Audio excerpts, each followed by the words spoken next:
Oh, thank God. My live is saying on TikTok, not TikTok. Hey, family. This is Steve Copeland from B Moore's Real Teen Talk Show. B Moore's Real Teen Talk Show.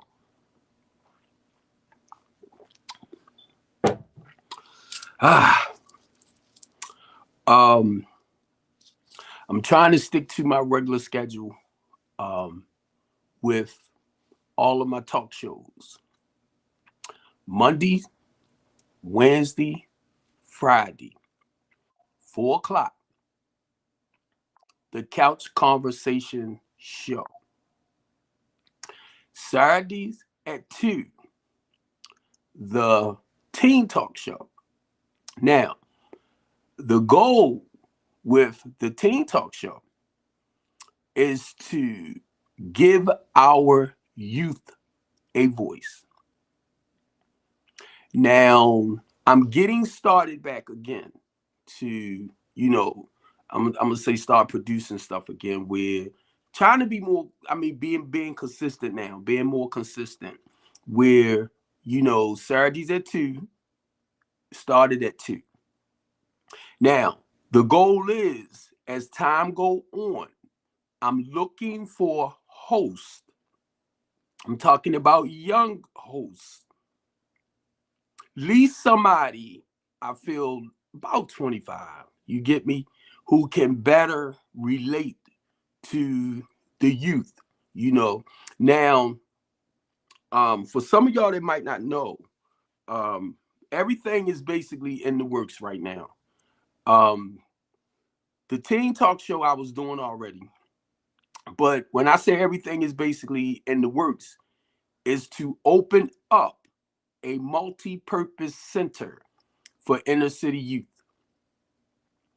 So I've been talking with people about this before this incident that happened March the 12th of 2023. So now that I'm home and I'm able to, start setting stuff back up again, this is where I'm at. So I'm looking for hosts, young hosts. And I'm talking about at least around about 25 to host it. And I can sit to the side, or they basically know what they're doing. We can just start it. Eventually, prayerfully, I'm looking to have a studio, just a little space where we can actually broadcast everything in, get a cameraman.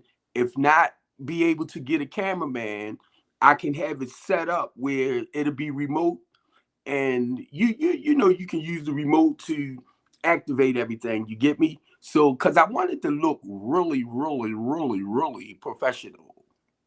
That's how I want it, to look. For hey, Lynette, for our people, right? But now, the purpose of the Teen Talk Show with the multi-purpose center, and I was sharing this with somebody else. I want a therapist or psychiatrist, and this is when we do the multi-purpose center. Or it could be even before that, somebody that will come on and be able to embrace our youth for some of the stuff, that the trauma that they're dealing with, or the stuff that they're going through at home. The peer pressure. Some of them, might be, because I know certain words on TikTok we can use, we can't use, to deal with some of those issues. So just catch what I'm saying. And we can talk about that, and just close enough. They don't have to go too deep on live if they don't feel comfortable, but it's to address those challenges and those issues and those traumas. That's the same thing I do with the Couch Conversation Show. And I fixed it where right here I'm on the straight in front of me. I'm on my Restream broadcast network. That's a live stream.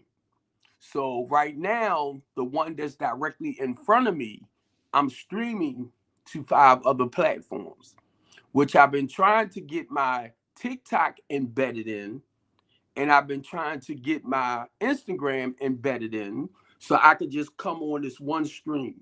I won't have to use my cell phone over here, my cell phone over there, and then my iPad right here. I could just come on one, you know, stream. What I'm saying, streaming platform.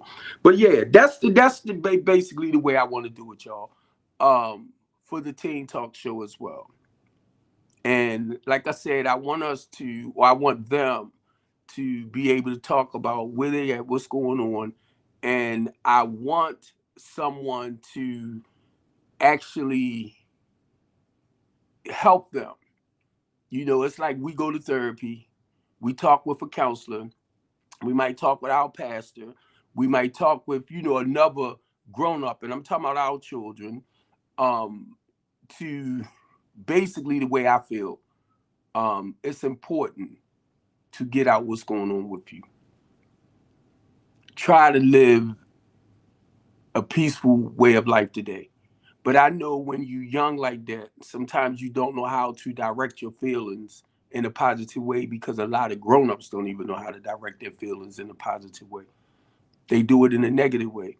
Well, that's one of the goals with Steve Copeland and the Be More Real Teen Talk Show, is to help a lot of our youth that's out there and don't really have nothing to do. Positive. I have to make that clear.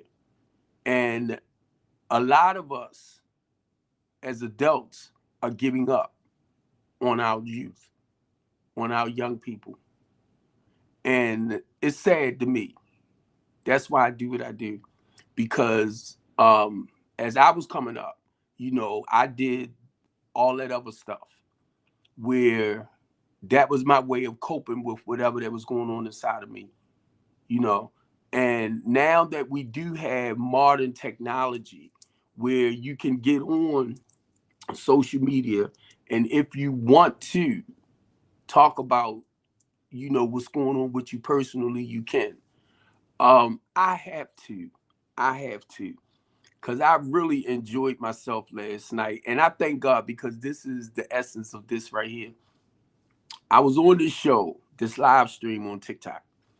And I don't know. I was saying something about, I'm not used to women at the multitude that I'm hearing. And they was much younger. They much younger. Um, Bashing men the way I've been hearing it. Now, I'm not gonna say we don't down each other from time to time, but this is like a little outrageous from what I've been hearing, you know. And I understand this is the new age group.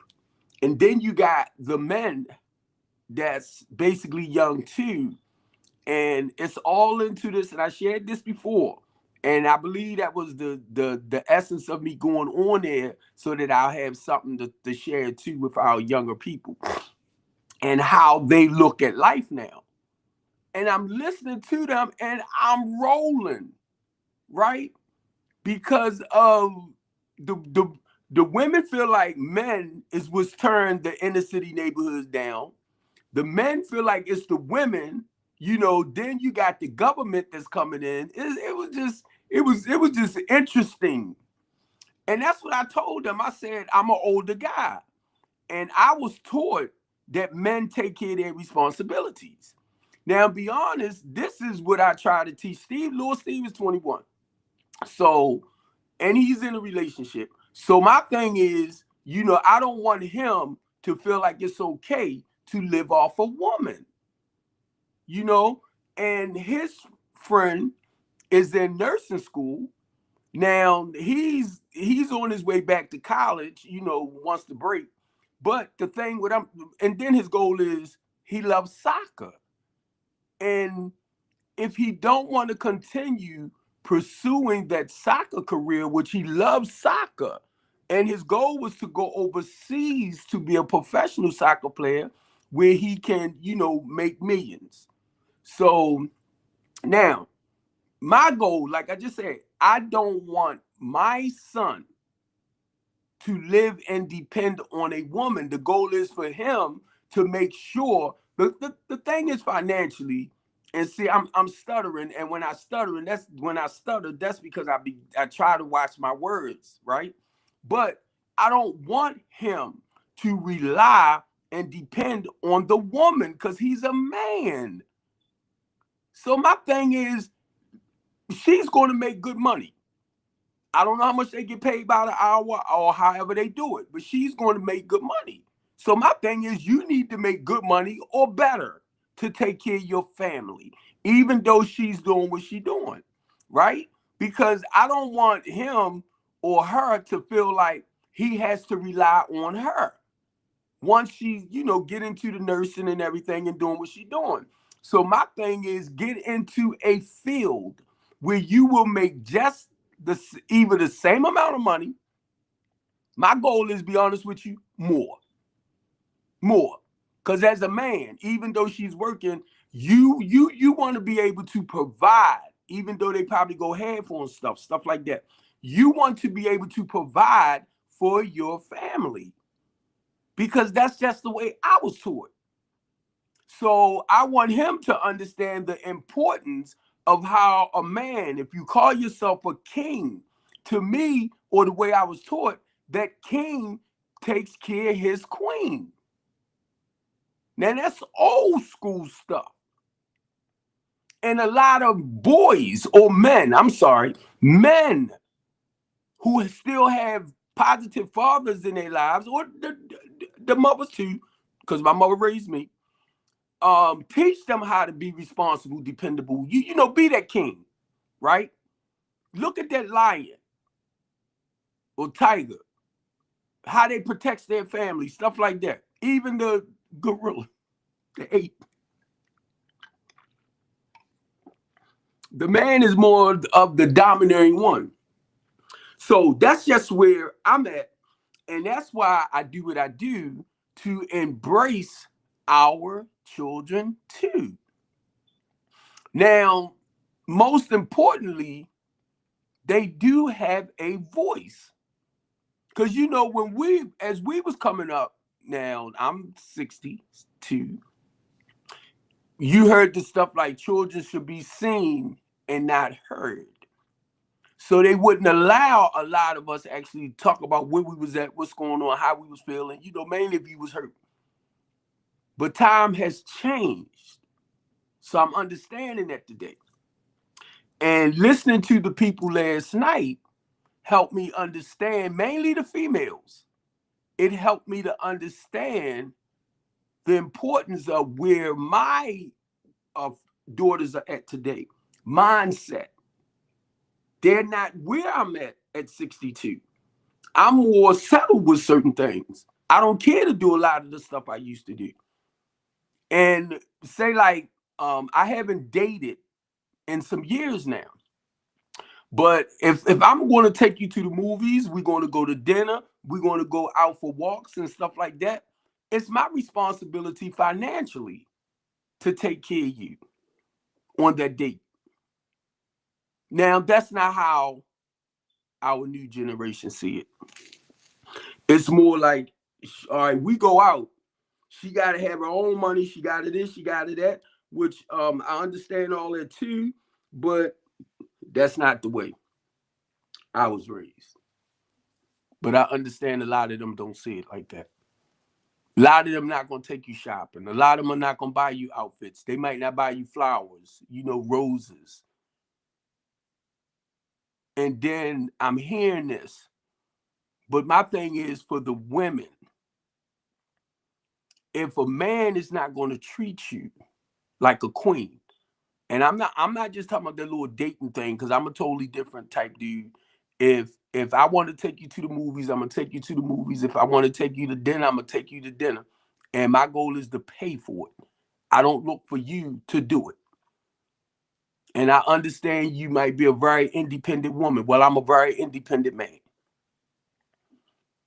So that's the goal of teaching my son how to be more responsible. Then having daughters that are very independent females. And I know right now, you want them to have, might be too far reach, but you want them to have that perfect guy in their life, that responsible, productive guy, that's going to make sure his woman is taken care of, his family is taken care of. You want that because that's what their father is all about. So I know for the ages that they are, finding that special person to be on your financial level, to be on your mental level. And I'm a little older, so this is the Be More Real Teen Talk Show. So I'm talking a little bit up here with certain things where a lot of our youth don't understand that because of where they at. Even though we can lay down the morals, the values, and the principles, the blessing is they have something to fall back on. They have something to help guide them. We might not like sometimes the people or the young men, I'm gonna say in my daughter cases, that they allow in their life, but you try to be okay with their choices. Some of us want to tell you who to mess with, who to sleep with, where to not sleep, and I understand that too. But they have to go through their trials and tribulations as far as when it comes to relationships and having that special person in their life. You learn from your mistakes. See, I can say that today because I understand through the process of being married twice. In the first marriage, I was a fool. In the second marriage, I was a fool. But the thing was to be a better man in my second marriage than I was in my first marriage because I had learned some stuff. So now, with all of this trials and tribulations and stumbles and falls and standing back up, that's where your knowledge, your wisdom, your experience come from. And that's what we feed back. So I call myself always leaving the doors open so that whatever my children may be going through, peer pressure, just low self-esteem, wherever they at, to leave that door open where they can come and talk to their father with just about anything. You know what I mean? And that's what I'm saying this to other parents. You have to leave that door open. Welcome them. Sometimes you don't have to try to fix it. Just listen. If you experience basically what they're going through, you just share with them how you went through the same things at one point, and this is what you did to work up out of it and stay out of it a day at a time. When I listen to people, and I got to throw this at TikTok, a lot of people come on platforms, and what y'all have a tendency of doing, you just talk. And you'll talk about somebody else's experience of what they going through in life, but you won't talk about yourself in reference to whatever that topic may be. But you will put other people in that place. And I was listening to a lot of that last night. And it was some older gentlemen, probably not as old as me, but some came on and they was trying to direct them. Talk about you, not about what your mama been through or your mother and your father going through. And we all grown, but talk about was this an issue that you was dealing with and how you overcame that issue. So the more the guys was trying to, the older ones, you can tell they much older, seasoned. They was trying to come in to share where they was at with certain situations. The topics was, But the younger people would not focus on themselves. And then I'm gonna share this with you too, because I had to understand this. You got married women on these talk shows, just like they said you have men that's doing talk shows that's bashing women. But you have married women on there that's bashing single BLK males. But you're married. You laying beside someone. But then you want to talk about how BLK men ain't no good, but you got a man or a husband. And I'm like, that's not, I'm saying that's not the topic for you. But some people feel as though, you in a relationship, but you want to bash people that's like trying to find that special person. To look. What I was hearing, right? What I was hearing, it was basically down in the men, and some of the men was doing the same things to the women, talking about no, because of y'all this and that, blah, blah, blah. My mother raised me. So my goal is not to disrespect any women because I was raised by a single mom. But in their minds, it's no good men. And I'm like, hey, oh. So I'm only sharing this, y'all, because this the teen talk show. And, young adults. So listening to this, I thought I knew everything, basically, from where I'm at as an older guy who lived through life. And I'm telling y'all right now, listening to a lot of them, let me know you really don't know jack, bro. So I can only instruct you and teach you from where I'm at and my personal experience. But now I'm not 30, I'm not 40, I'm not in my 20s. So I know when I look back at all of that, it's how I've seen life different from, I'm gonna say, my teenage years to when I turned 21. So as you get older, you start maturing, right? Maturing. Well, you start growing up. And it's like each cycle, and I'm gonna say the 10-year cycle. So what I did in my 20s, and when I turned 30, I was doing stuff a little bit different in my 30s that I did in my 20s. So that's the process of growing up and realizing that certain things, as you mature, you just don't practice, you just don't do, right? So I'm looking at this and it's like I'm hearing this, but I hear grown people, but I hear children. And that's what I said. I put something and I said, even though they're grown, I hear children. They're right, and see, they talking from their intelligence, their knowledge, and it wasn't based around like personal experience. Because then they start doing statistics. Then they start doing percentage.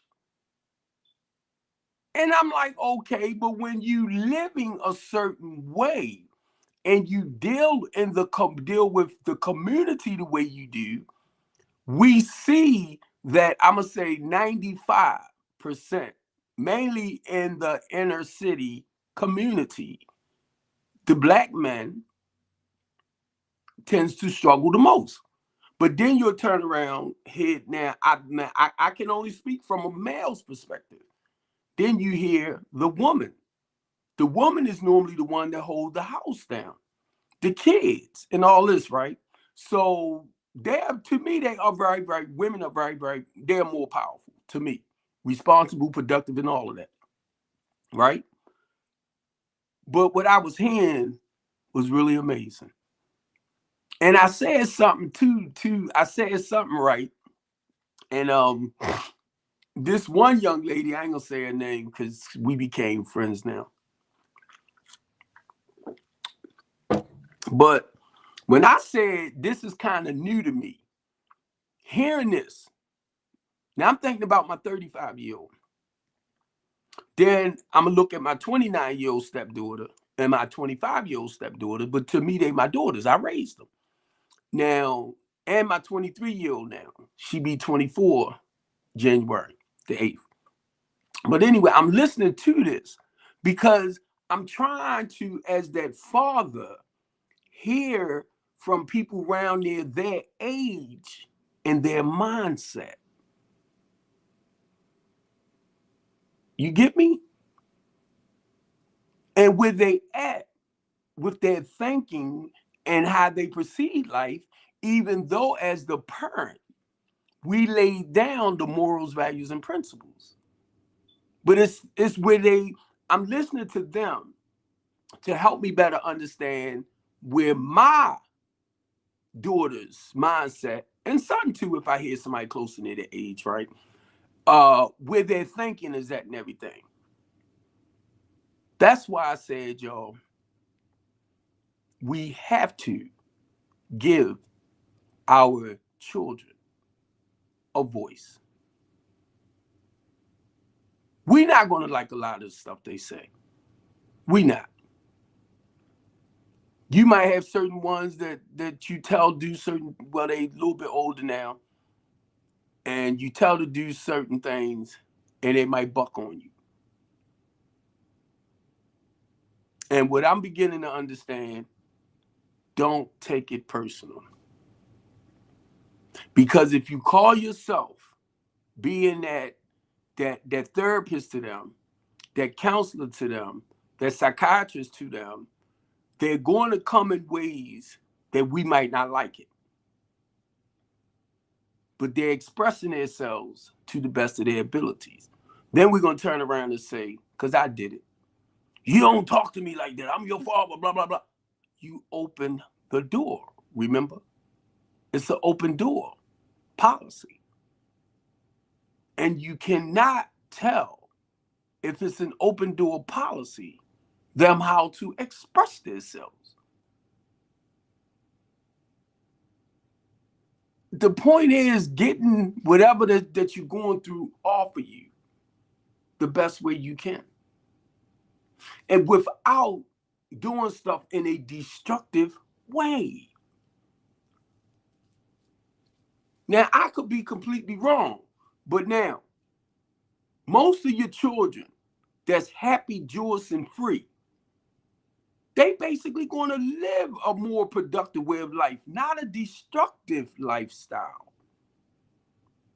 And then you have some that might have, been touched, dealing with that inside, right?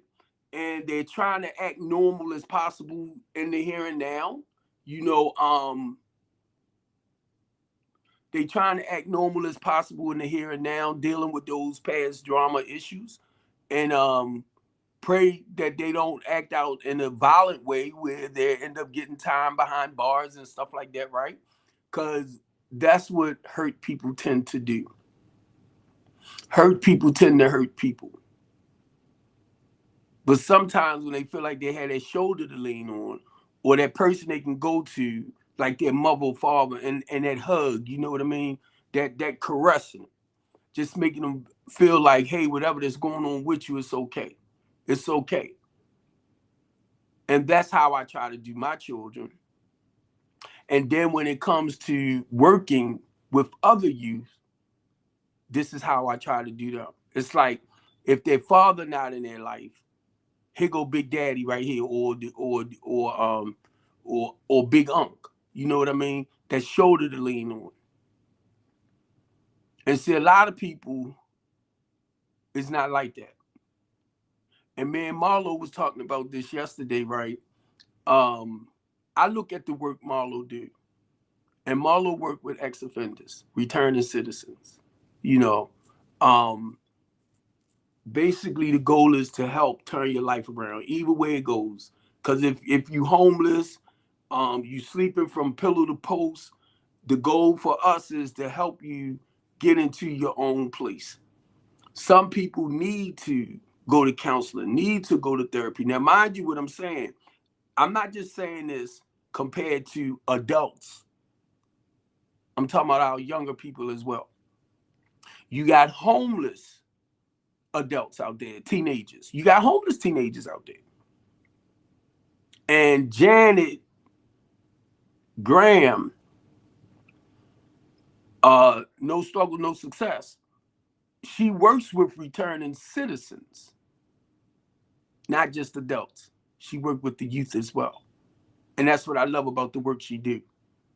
So say like anybody that has a child that you feel as though, running buck wild, and not you see as though you see it, they running buck wild, and they need some type of counseling or therapy, stuff like that.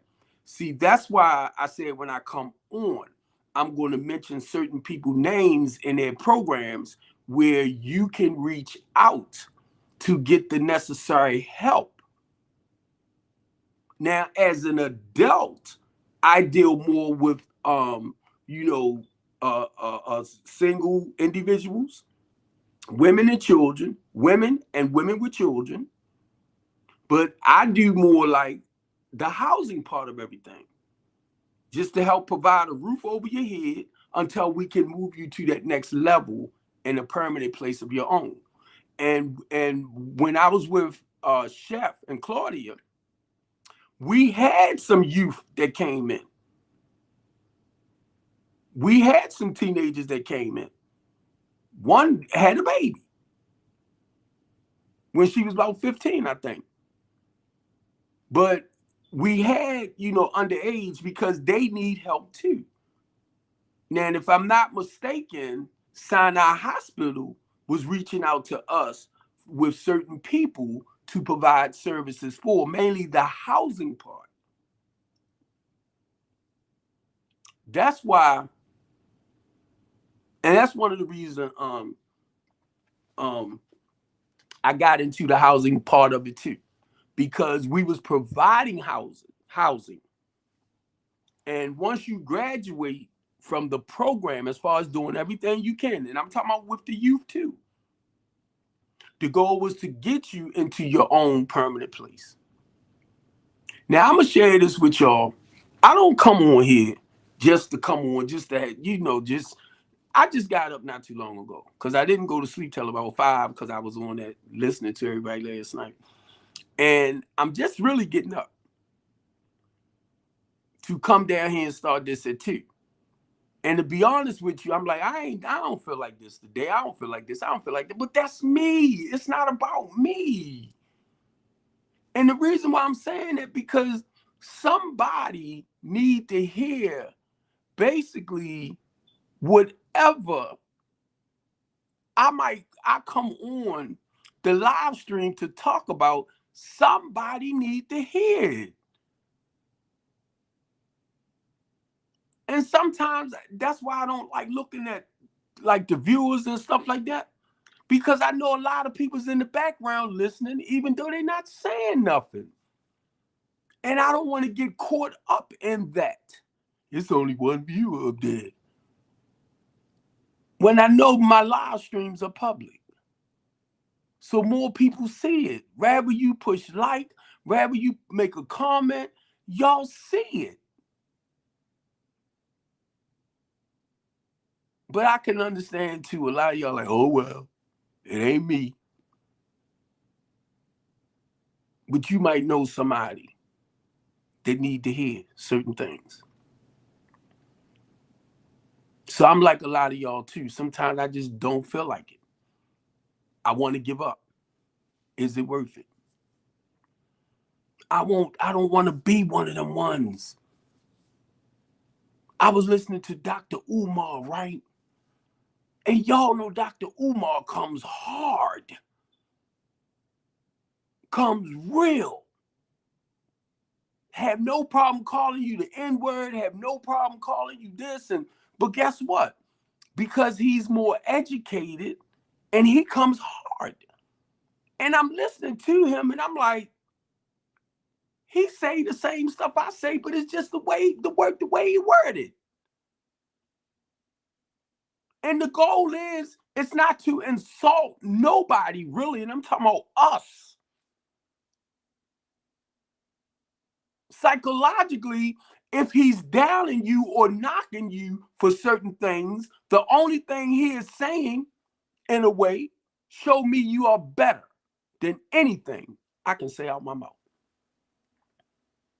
And this is his profession. And he speak real.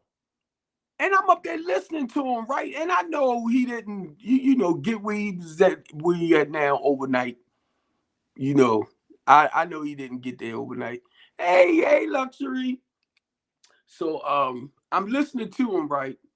And I'm like, this man be basically, for me, being a community activist, and that's what Umar is. Not just he's a doctor too. He got his doctorate degree in psychology and stuff like that.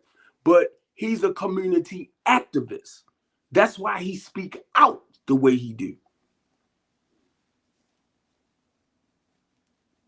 He see that us as melanated people need to come together more, mainly building up in our own community. That's all I be doing or saying a lot of times when I come on here. So it's not just what I'm saying, right? I'm talking with people where we can build that Wall Street and to a degree, where we can build in communities, where we can have our own stores. Might not be shopping centers like, yeah, shopping centers, because I just thought about Emerson when I said that.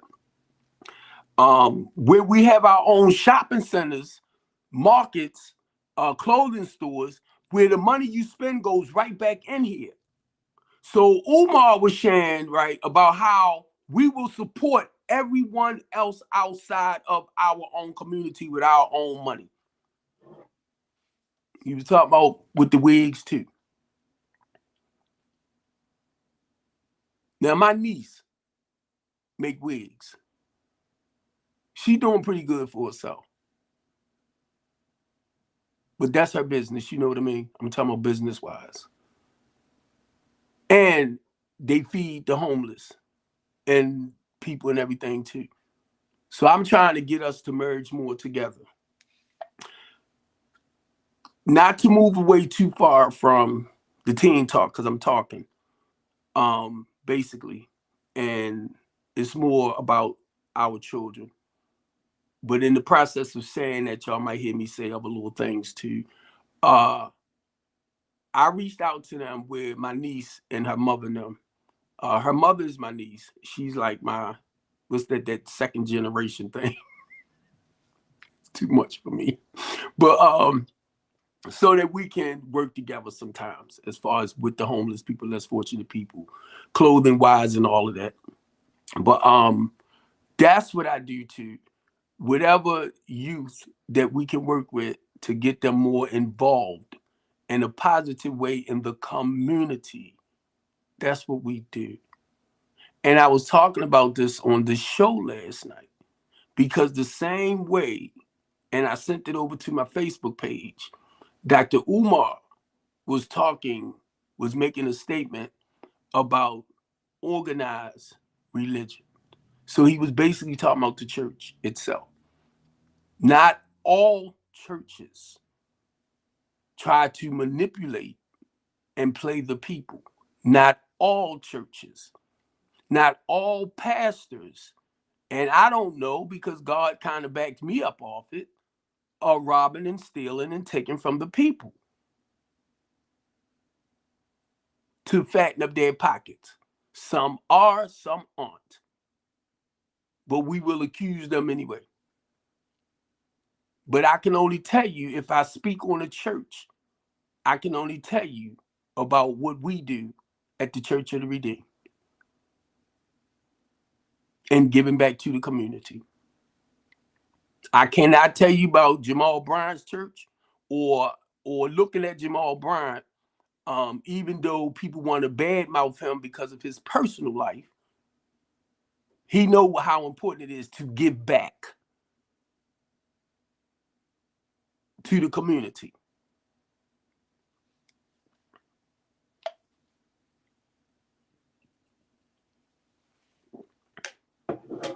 Big congregations like that, they have the youth ministry as well. A big church like that, they might have 100 other ministries within that church to help provide services towards the people in the community. Because I can say that because at my church, we have about 30 or 40 where we provide services.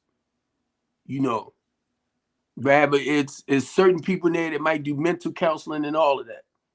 They got counseling and therapy for the youth as well.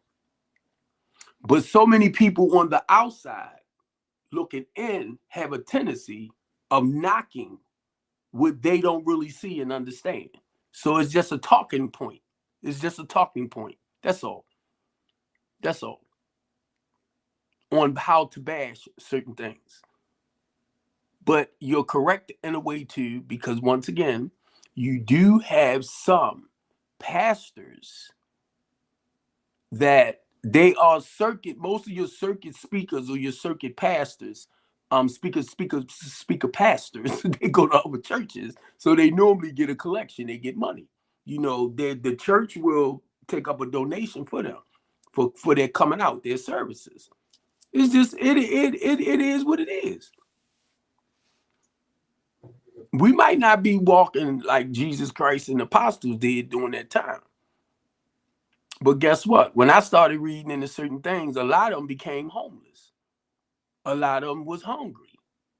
A lot of them went to prison because of the message.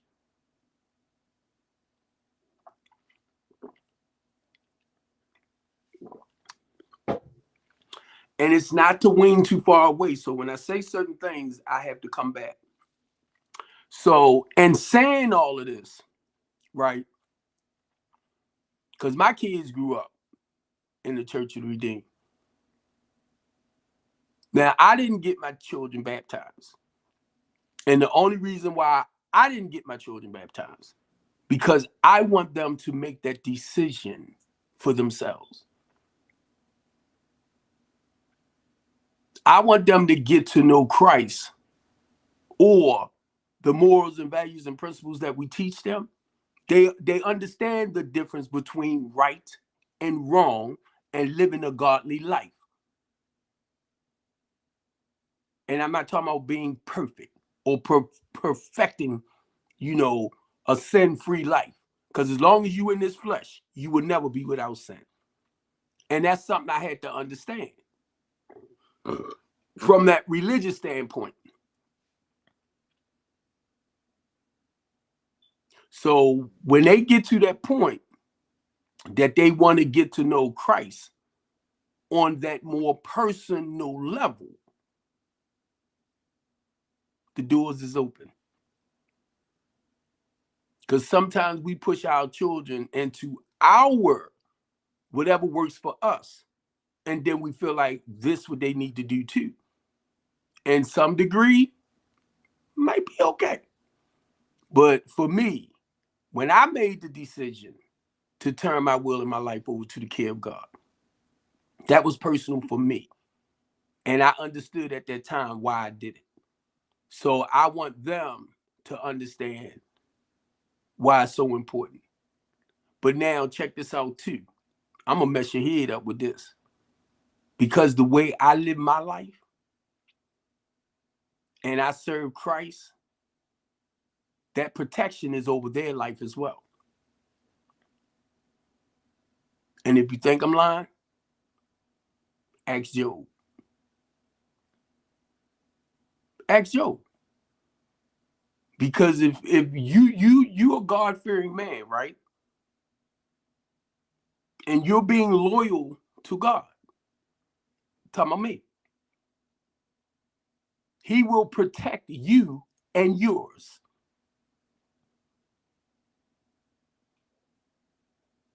That's part of the reasons why I do what I do, what I do, as far as living a healthy and productive way of life and serving him.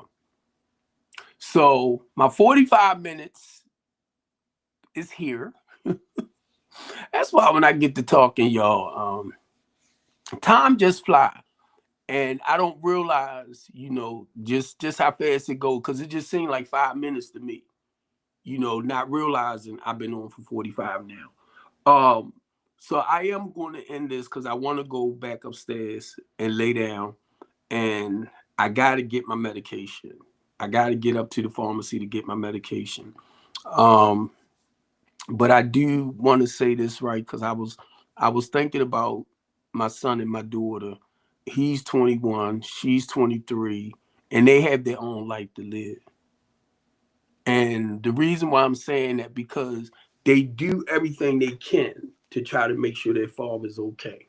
Because I'm older now, and I'm starting to rely and depend on them, mainly for me getting around until I can get my own stuff situated. You know, Um, but sometimes to me, because I'm so used to doing stuff and not asking nobody to help me with this and nobody help me with that, it's like my ego and my pride, when I know they right there, it's like I don't want to keep worrying them about certain things because they have a life too. As parents, do you see what I'm saying? And we are older now, mainly when your children are grown or almost grown, we older.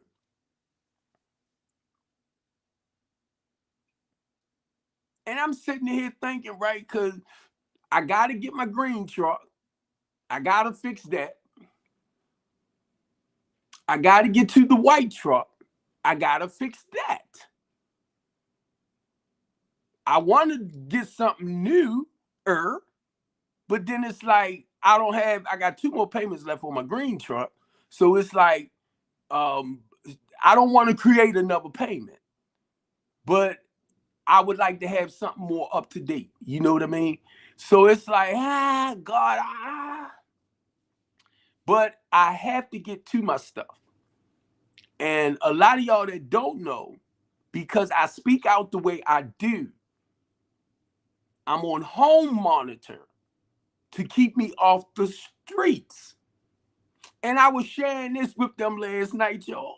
And if if I tell you everything that happened, in your mind, you would say, "Oh, he lying. Something ain't right with this. He got to be lying." Because if you're not used, and this is what I was telling, I ain't gonna say your name. I won't say your name. Which I was trying to tell them. I said, what I say is gonna sound unbelievable because it is unbelievable, but it happened. Hey, Natasha, what's up, baby? I be sitting up there giving you little likes and stuff. You don't even respond. What's up, Tasha? Though. Um, so I was, well, I'm cracking up, right? And I got them cracking up too, right? And I'm serious, because they coming back at me. Now you lying, you lying. I said, wait, hold. I said, number one, I'm grown. I'm grown. So I don't feel like I have to lie. Now, some people, and this is the stuff I learned, right? I can lie to everybody else, but I can't lie to myself. So why should I lie to myself when I try to live a truthful way of life, right? And as you get older, you just try to stay out of trouble, do the right things. So I was telling, I was saying, I was trying to tell the lady, right? I almost said her name because I know she might be looking, but she was like, "Cause I believe." But the women that was talking last night didn't believe nothing no man said. So y'all don't realize, and this is what a lot of us do. I sponsored a lot of men and women. So whatever person say out their mouth, you might not know if it's the truth or not, but you don't directly call them a liar. Because guess who got the issues? You. You have trust issues. Because I questioned early on in my recovery, when people would say certain things, I questioned them. And I was telling it to my sponsor. And my sponsor told me, he said, what it is, you have trust issues. You don't know whether they're telling the truth or not, but you just believe whatever they're saying is the truth until you see something different. Now, you have to see people's stuff for yourself. Not because of what she said or he said or they said. That's where he said, she said come from. So now, I told her, right, I said, wait a minute, ho. I said, number one, I'm grown. I'm an older guy. And I feel like this. I don't have no reason to lie. And then y'all know I do the couch conversation. I come on my own talk show. I have my own children show as well. Youth show, teenage show. So my thing is, if I'm calling, I call it keeping it real with Steve Copeland. Keeping it real. So it's not called keeping it a lie. It's keeping it real with Steve Copeland. To thyself be true. Because if I do lie as a man of God, I'm deceiving the one that really put everything in me to spread a positive message.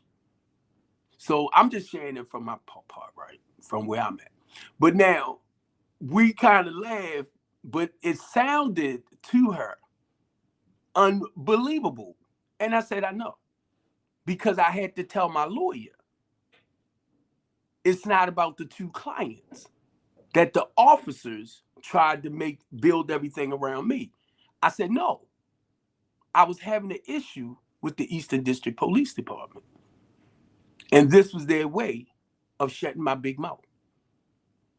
Now, whoever over top of them, now mind you, I'm dealing with the commander, I'm dealing with the lieutenant, I'm dealing with the sergeants that's back at the district telling them what I'm going through in the streets. So they looking up this stuff because you know, once they cut their camera on, they video recording everything too. But to be honest with y'all, I was only calling them out to help me with my clients. So I became the problem.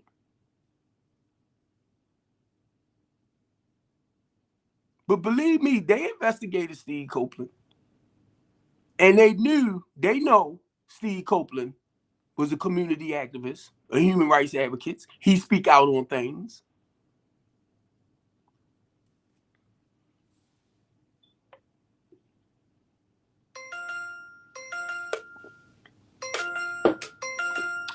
That's why I made sure I took my stuff before I came down.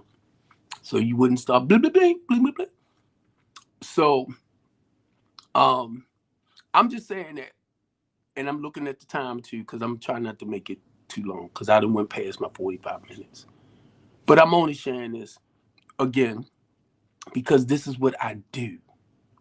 It's not just, I'm in the community, so I'm looking at our youth.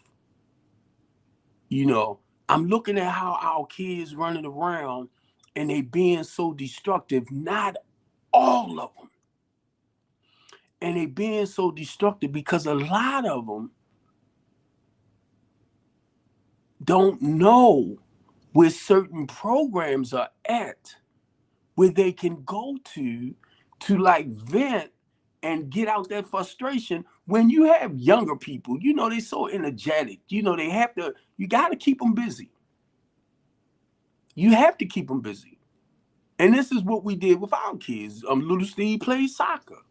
My daughter was in modern dance, tap dance. They modeled. So we kept them busy after school and stuff like that.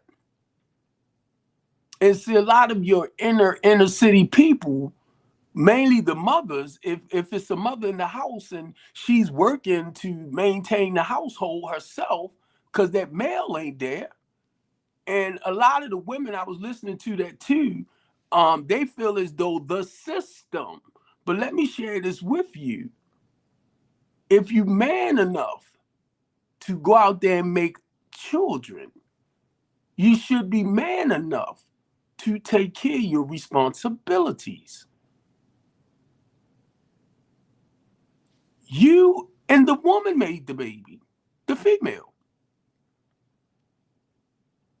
Then you got to turn around and rely on the state and the government to take care of what you created. And I'm listening to them because they didn't put the men out the house, they didn't do this and do that. Anytime a man and a woman in the household together, and I'm just sharing from that king's perspective, you find a way to take care of your family, to provide for your family. Somewhere along the line, we got lost with that. Even though my uncle did what he did during them days, because that was like, you know, my role model, which the behaviors wasn't positive, but I would watch my uncle hand my aunt all this money. And he did construction, basically his own, work and stuff. So I would watch him hand my aunt hundreds. I mean, the $100 bills and stuff, not 2, 3, 4, 5. So that's went along with me being responsible and knowing how important it is for that man to take care of his family. And my uncle would go and dip and dab on the side, with the female. And I remember one day my aunt told me, says, Steve, certain things is okay to do. Just make sure you take care home first. And I looked at her like, what? But guess what? That's what a lot of older women, coming up during the time accepted. But the man made sure stuff ran right in the house financially. Now that I'm older and I see the poor information that I was fed coming up, it's a poor rat to have one holder running out of. I don't do that with little Steve. And I had to start showing my girls something totally different. So my thing is with my daughters, I don't want no men or boys, mama's boys, laying up off of my daughters. And a lot of females, because you spoil your son, which is grown, and treat him like he's still a child. Because you babyfy him, then each woman come in his life, he's looking for them to babyfy him.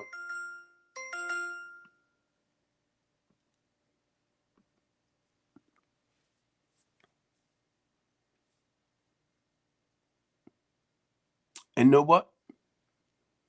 Because of the way I raised my daughters to be more independent, and because they meet guys like this, because they gave them the impression that they was these real responsible type guys, you know what they have a tendency of doing? And I'm getting this from all of my girls. It's like I'm their problem. I said, no, I'm not. I taught y'all better than that. I taught y'all better than that. Because you are independent on your own, it shows that your mother and I did a great job with y'all. It's who you allow in your life. And the reason why I'm saying this, because women, if you got babies by guys that's not maintaining and taking care of their children or not a part of their lives, look at who you slept with. Look at who you slept with. Look who you gave, who you had a baby for. Those were signs and indications. If he wasn't being responsible, if he wasn't taking care of you, what made you think he was going to take care of that child when you was only just somebody he can come and bang bang on? So I'm listening to this and they pointing. But the thing is, and I'm only going to say this for y'all because I had to look at me for the type of females I was letting in my life. I am a fixer. I sponsored a lot of men and women. And with my housing program, I basically still sponsor men and women. But somebody gave it another name. And they said, you are a life coach. I was like, oh, I like that. Because of the work I do and helping people to gain a life that's worth living. But you have to help people deal with those inner dark secrets, the stuff that's causing them pain and misery in the here and now. So I'm going to say this to a lot of y'all that like pointing fingers at me.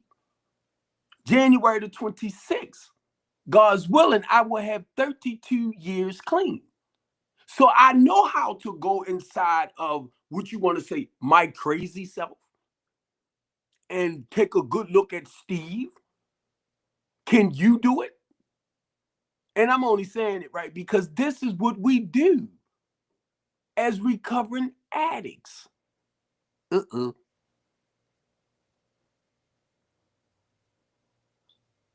We do self work.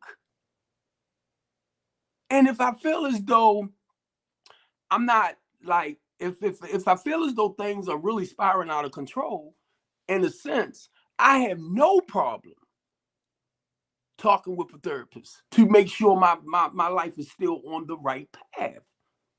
That's all.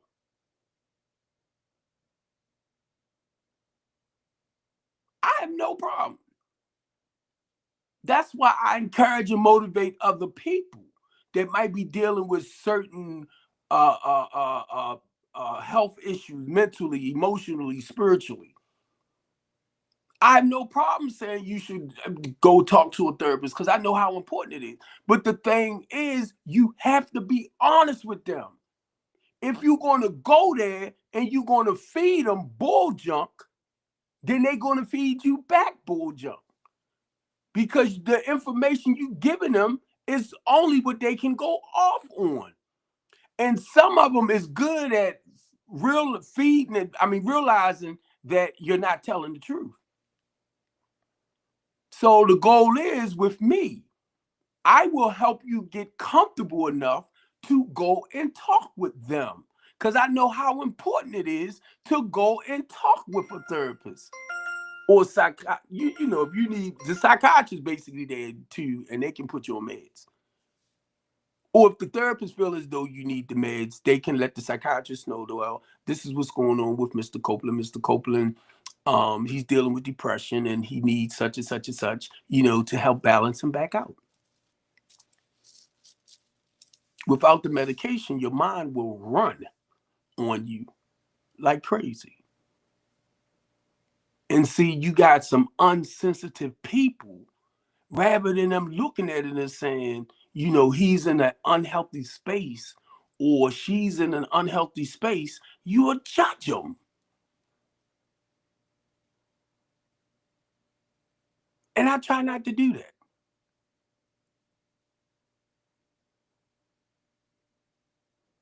I try not to do that to people. That's why I come on and I do this. That's why when I come on, I be looking for guests to come up. I be looking for other people, you know, to come in. But guess what? It's called the Couch Conversation Show. It's called the Be More's Real Teen Talk Show. And a lot of people is not at a point in their life where they're being true to thyself. But you doing the best you can to get whatever that's going on in here out. Even if you have to live your life through telling somebody else's story. Know how I know that? Because I sponsor a lot of men and women. That's how I know. And then I'll hear you. But then when I actually start listening to you here, I can tell it's something there. I can tell it's something here. Because I was listening to how the men, older men, more seasoned men, trying to help the females understand last night, because the way they was putting it, it's like all men. And it's like, no. But they kept saying all men. No. And if it is, look at the ones you are allowing in your life. Because all men aren't like that. And everyone that came up start targeting. But you can tell, and I guarantee you, they was over 25, but under 40. I was getting ready to say 35. I was getting ready to say 35. They was over 25, but under 35. Because of the conversation and what I was hearing, I was starting to hear children.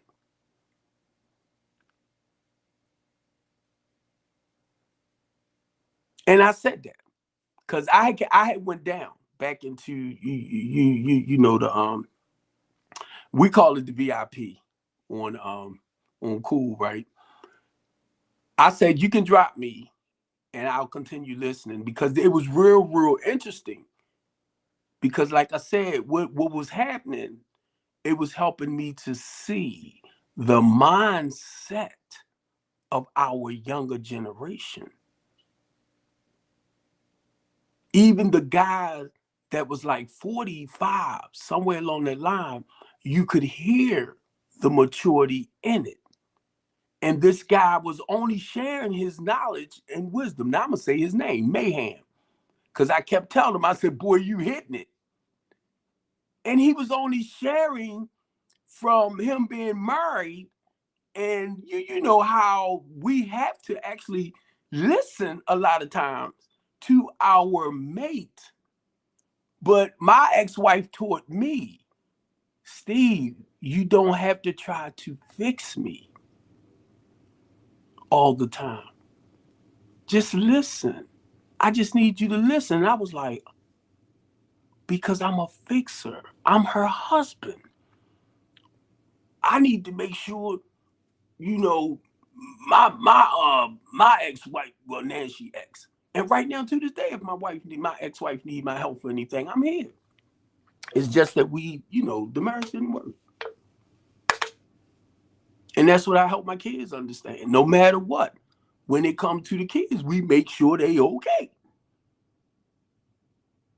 That's all it is. With my first wife, my oldest daughter, even though she called herself not speaking to this father, let me stop.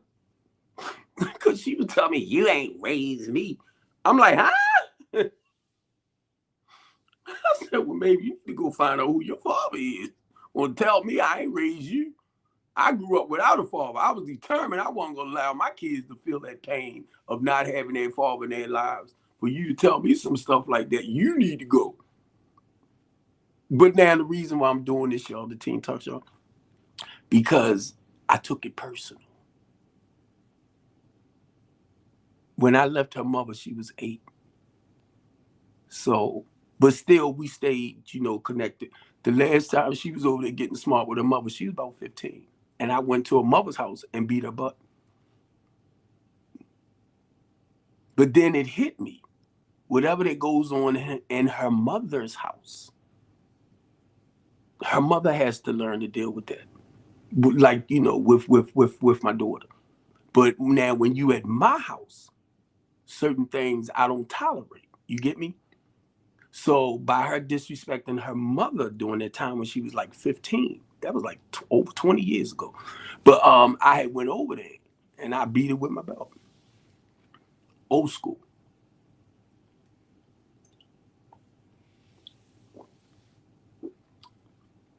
So now they all grown.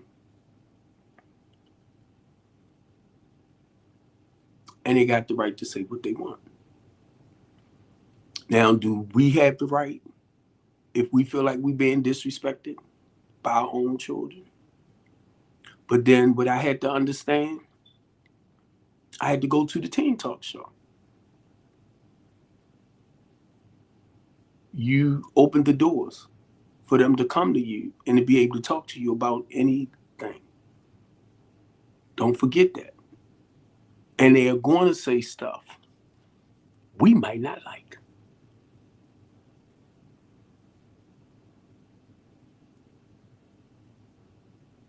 But that's the part of being open-minded. That's the part of having our kids being able to come to us and tell us where they at, what's going on, how they feeling. They might be being stalked, right? Somebody might be stalking them. And they need to come to us and tell us, well, this man been such and such and such, so we can take care of that matter, that situation.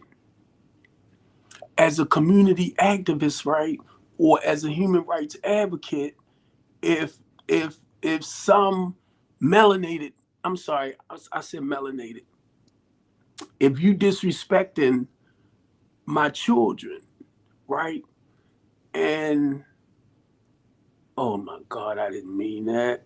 Lynette, if I knocked you out, I didn't mean that. I was sending you a wave and everything.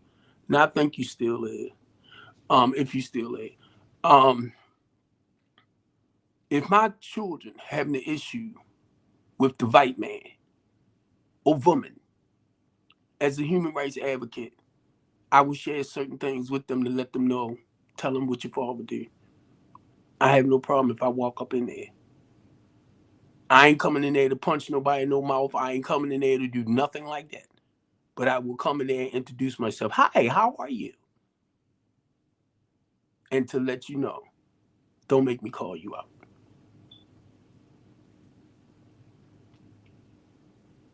And I'm beginning to understand why they say we need to shut this big mouth down. And my children know that. They know if they having an issue or you targeting them for any reason, I have no problem standing up to the plate for my children as well.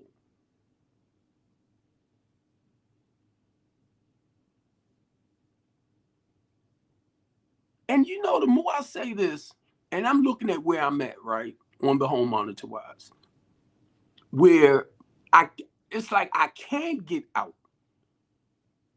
to move about if they're going through certain issues to protect my kids the way I would normally do because I'm held bound. And see, for a lot of y'all that might not understand this, even though I'm not behind bars, it's like I'm behind bars. My access to moving around is limited. So until you are dealing with what I'm dealing with, then you'll better understand. I have 4 prescriptions up at Walmart. My insulin, I gotta get. My Trulicity, I gotta get. Those refrigerated stuff. But now I don't have transportation to get it. I have to call my daughter to see if she will come or go get it. I'll send her the money. She just get it, bring it to me.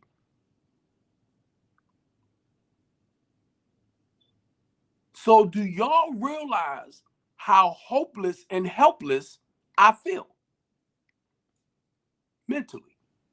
But you'll sit back and say, because it's not you. Well, thank God you're home. Thank God you ain't there, blah, blah, blah.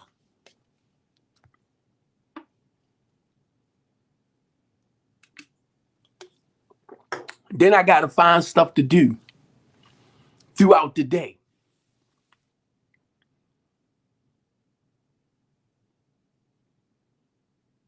Now, I make phone calls. If I got to make phone calls, I make phone calls. That's no problem. But I'm so used to walking up and talking to whoever, and I'm talking about business-wise stuff like that too, right? To whoever. My friend Harry, working on the house, he says, Steve, I'm going to let you use this house. Because he know I work with women and children. It's just a temporary to permanent thing, housing program. And I'm sitting there with my mom, for real. He said, yeah, you can, use it towards your business, your business stuff. Now, reason why I'm saying that, because I have to go and see what it looks like. If it's 3 bedrooms upstairs,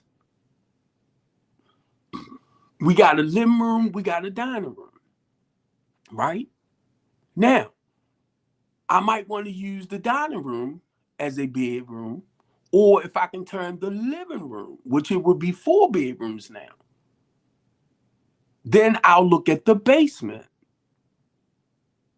If the basement is livable and I can get a family or two, separated, all depends on how it is, just to have a roof over people's heads where they don't have to actually go into a shelter.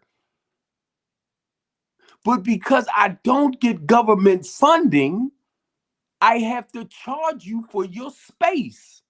That's what pays Devin for the rent, the BGE, the Wi-Fi. I'm surprised you ain't come on here talking bull junk.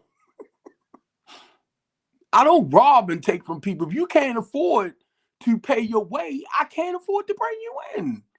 So I will try to get you to put in a place that get government funding where you won't have to come out your pocket. But when you're dealing with Steve Copeland, the LaTanya D. Copeland House of Hope, you have to have some type of income if it's no more than SSI.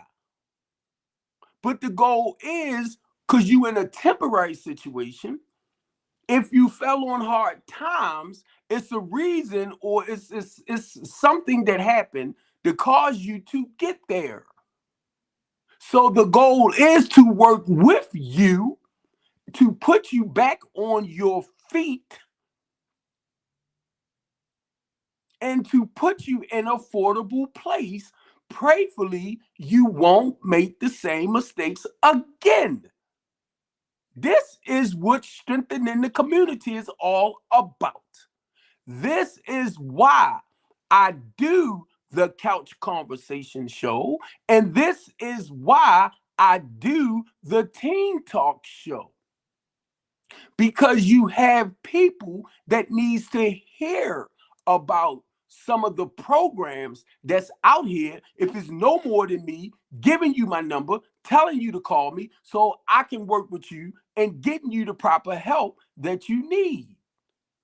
Now, because of the situation, we can't help everybody, real simple.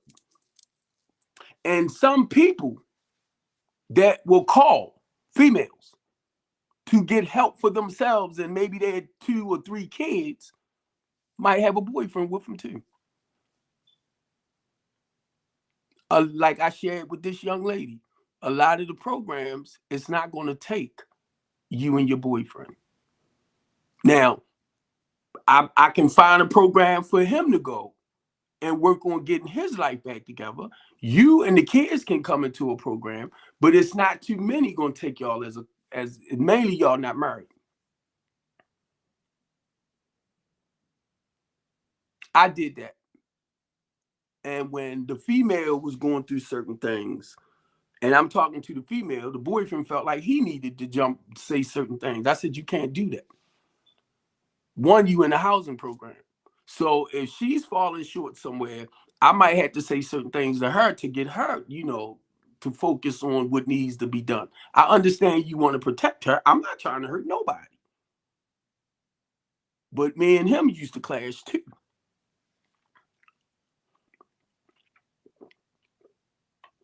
My goal and purpose is to help people. Help, not hurt. And if I can help you, see, I can only go off of you. Say like doing the intake process.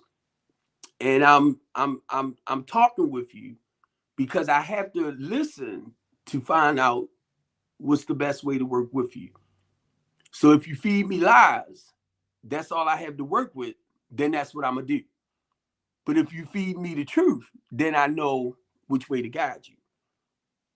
I'm going to try to guide you even with your lies, because you just need a place over your head, a roof over your head. But see, I'm gonna say this, and I know I'm almost another 45 minutes over my 45 minutes, but that's when I understand, and I'm just sharing this about the 45 minutes. My whole goal is to come and stay for 45 minutes on here. That's my goal. But if I keep running off in my mouth, it's not actually me. It's stuff that needs to be said. And I don't want to make it too long, just in case somebody want to listen or replay this. And normally what I tell people, say like if you in the house and you ain't got nothing to do, and you just, say like you cleaning up or you doing something like that, let it play. Let it play and listen. Sometimes when I go back over my own stuff, I bust out laughing. I'm like, Steve, you crazy, because certain things, I get serious about, and certain things, might be comical. You get me? But it's conversation. It's conversation. And a lot of times people just need to hear other stuff because they trying to figure stuff out for themselves. And even with me, I'm like, okay, God, what is you saying? Or where do you want me to go? And which direction? You know what I mean? Little stuff like that. Because a lot of times I don't talk with y'all on a personal note. So I'm only feeding you what I believe he's putting here. And whatever I feed you, it's going to be positive. And when I say positive, it's more like to help reconstruct your whatever. But I might say some stuff in a more uh uh uh uh uh, uh harsher. I don't want to say harsher, right? But authority type, like, um because be honest, I don't know how y'all might perceive certain things. So that's why I have to keep it real. And everybody ain't gonna like what I say. I already know that. The ones that don't like what I say and how I present myself, and I don't have my false teeth right here because they, might look at me and say, I don't want to watch him because he got gray hair, he this and that. You will judge me for whatever reason, but it's not really me. It's you that got the problem, but you're pointing the fingers at me.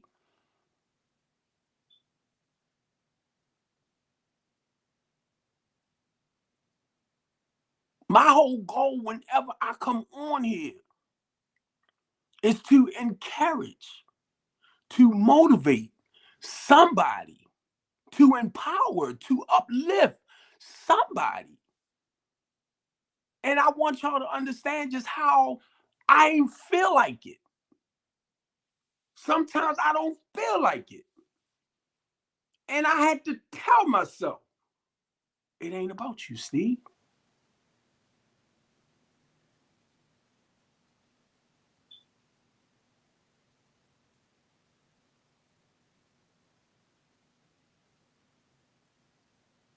Then I had to figure out, well, what I'm gonna throw on. You know, I ain't trying to throw something on to look real professional, to suit the tie and all that. You know, I want to.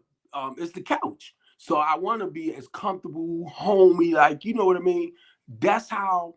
But and then I want y'all to feel it. You know, like he on the couch, he talking a little of this, he talking a little bit of that. Yeah, you want to structure it, and you want to, wherever you finish off at, you want to carry on the next, next Saturday. I'll be saying, I'm gonna write this down, I'm gonna do this like episodes, you know what I mean. That's not it. On next week, teen talk show, we're gonna talk about this, and it might get to that point as time go on.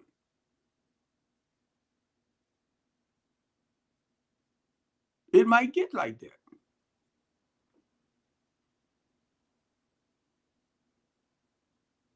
And for the first few times that I started coming back on, I was sticking to the 45 minutes. But then that's what I said. But I don't know what God is doing. So when you look at me, please stop trying to judge me in that way. Because if I tell you I'm an ordained deacon, it'll fly straight over your head. Because number one, you will expect me to be perfect. I don't even expect me to be perfect. And that's telling you the truth. And when I say perfect, from what I read up about Christ and everything, as that human being, but I started, when I read up about his character, his personality, how he embraced the people, stuff like that. Once I started reading up about that, his character, his personality, and it talks about being like-minded, one of a core. So guess what? That's what I look at, my personality, my character. When I read about the part he flipped over the table in the synagogue, I said, oh my God, he got mad. So that's when I realized the human side.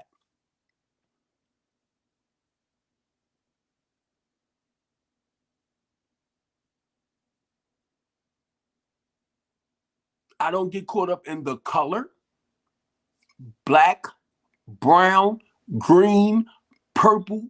Y'all can do that. Well, see, it wasn't no such and such around during this time. It wasn't. Look, I done read all that too.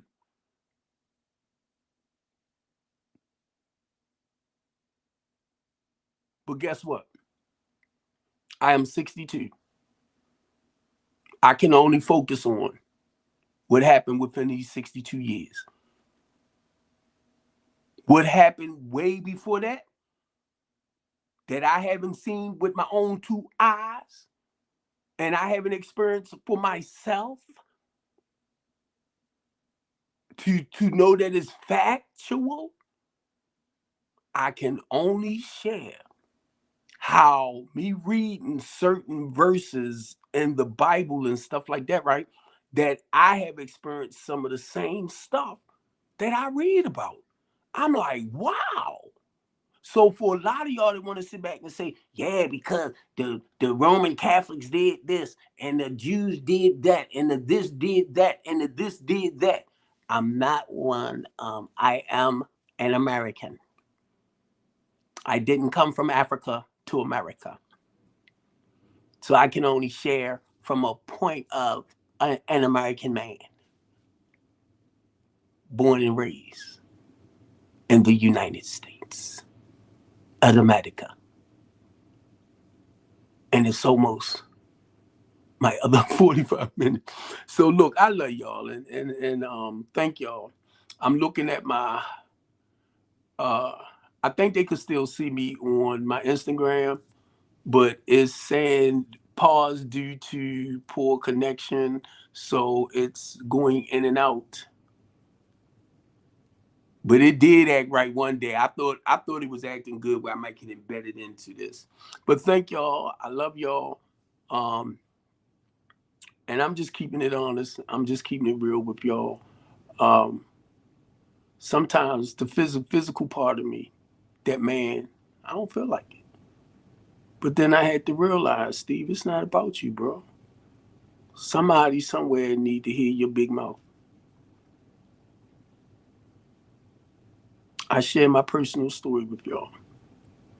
Not for y'all to judge me, but I share my personal story. I'm going to say that again. I share my personal story. That's my story. I own it. So anytime you feel the need to want to judge me and say, that's my story. That's my truth. Tell yours. You're afraid. A lot of you are afraid. I already know that because I know how sometimes I'm afraid to step out into the limelight like that.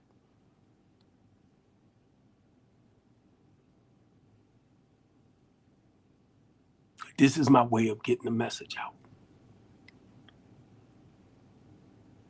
And if you want to, judge that, that's fine. But guess what? I want to carry the attitude like I hear Dr. Umar and how he just bring it. And that's where a lot of people knock him too, because I used to do that. But then you learn to respect people like that. Mainly when they see what you don't see and they trying to wake you up.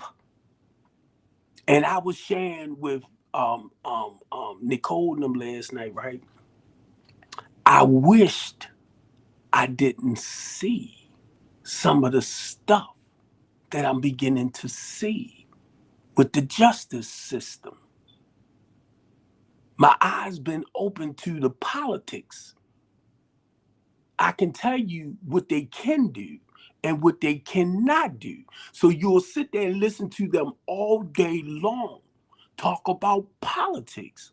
But what are they actually doing in the community to build back up towards the people that need them the most? You cannot answer that because you can't mix business and politics. So I love y'all. I'm getting ready to end this and get ready to go lay back down.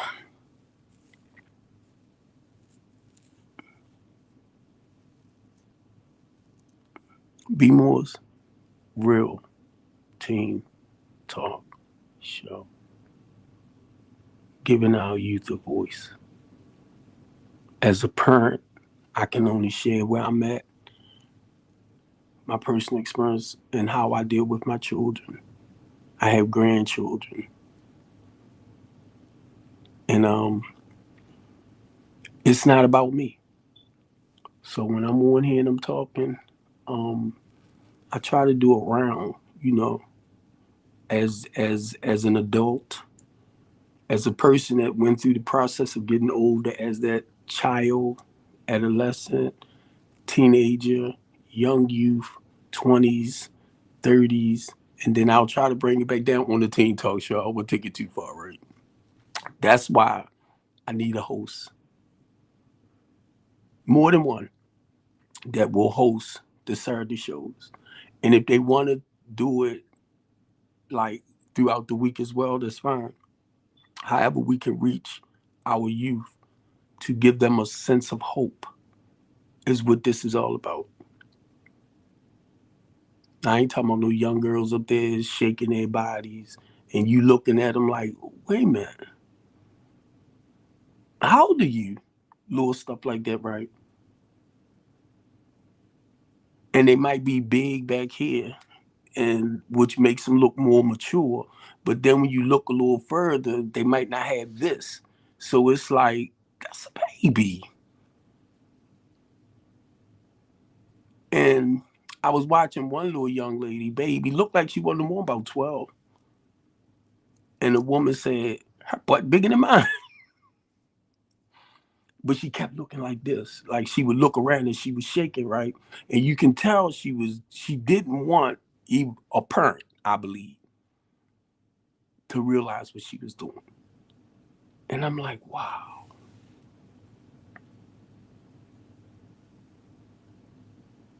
And I'm glad I didn't have to go through that with mine. And see, when you see stuff like that, then you hope and pray that won't no sick individual can locate this person. But what they start doing is start texting them, sending them little messages, mainly to see what city they in, what area they from. And see, somebody like me can only say, wow.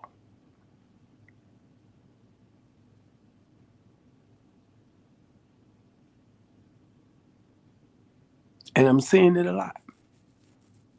I'm seeing it with little young girls, with the little dancing and the shaking. And I know to them it's probably just a little fun thing, but it will draw the wrong attention. Then you got the young boys do what they do. So I'm realizing a lot of the youth, they making good money off of what they do. Send it to PayPal. Most of them have a little card. So you transfer the money from PayPal to your card.